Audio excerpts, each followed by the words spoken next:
Well, good morning, everyone. My name is MightyStream, and I'm going to do your June the 7th spiritual principle a day in a meditation. I hope you're having a wonderful morning. Let's go ahead and get into that meditation. The title of the meditation is Maintaining an Open Mind. New information can be hard for us to accept when it doesn't come to us in the way we think it should. That comes from the Living Clean book, Chapter 1, Keys to Freedom. Our ideas about the help we need, how it's packaged, and who delivers it can be decidedly unhelpful. Our work in step 3 can provide some useful strategies. We're often advised to do the footwork and leave the results to your higher power, and to pay attention to which doors are opening and which remain shut. When we find ourselves too attached to an outcome or banging our heads against the same locked door, open-mindedness may be in order. In the classic allegory told in NA meetings over the years, a flood drives a man onto the roof of his home where he prays for help. He refuses to get in the rescue boat or the helicopter that come to his aid, telling them, "My God's got me." The water continues to rise and the man perishes. In the afterlife, he rails at his maker for allowing him to die, to which his God replies, "I sent a boat and a helicopter."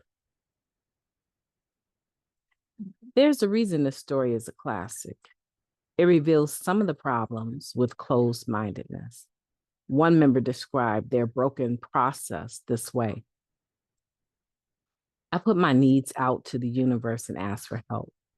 Then I evaluate, judge, and reject the help that's offered. Turns out I'm often just looking for someone to co-sign my BS. Open-mindedness will come in handy here too.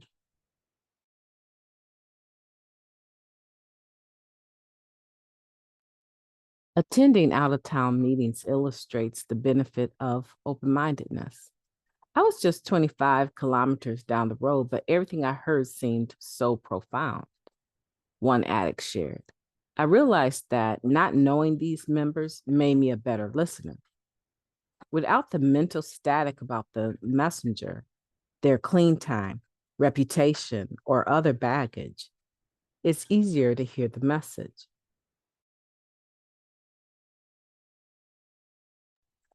Listening in the same way takes a little more effort close to home.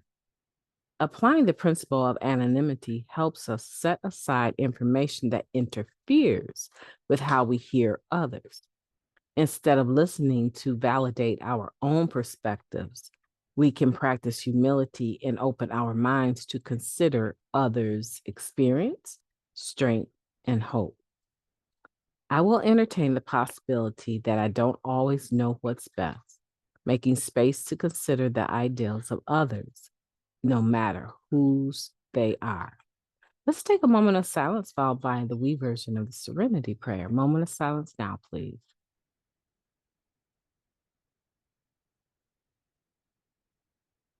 Thank you.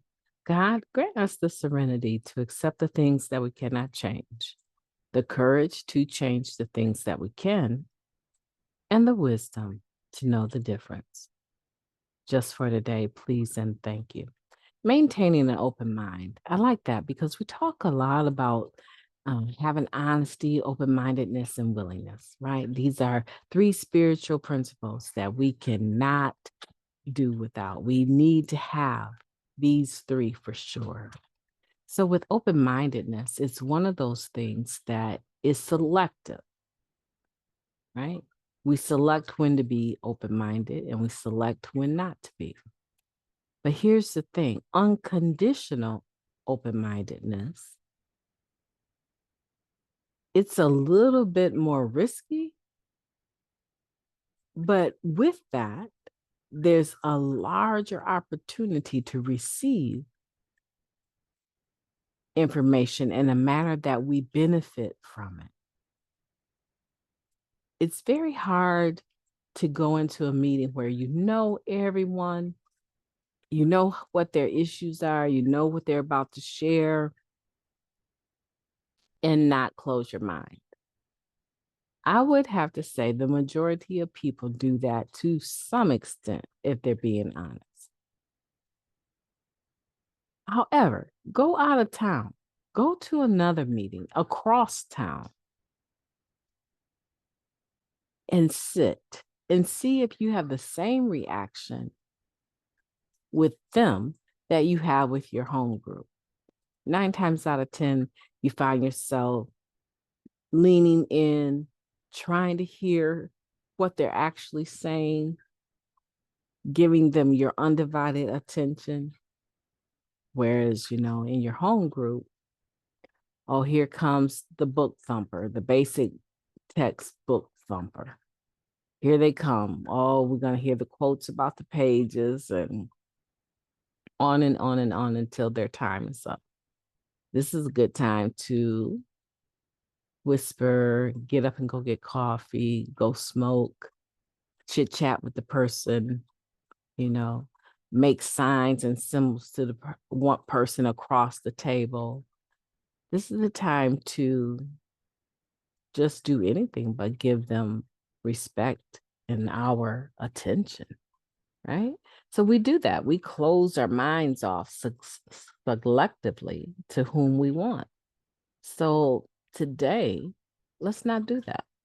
Let's go into a meeting and give it the respect that it deserves. Allowing anyone that's sharing to understand that we're not practicing favoritism. We're listening to them.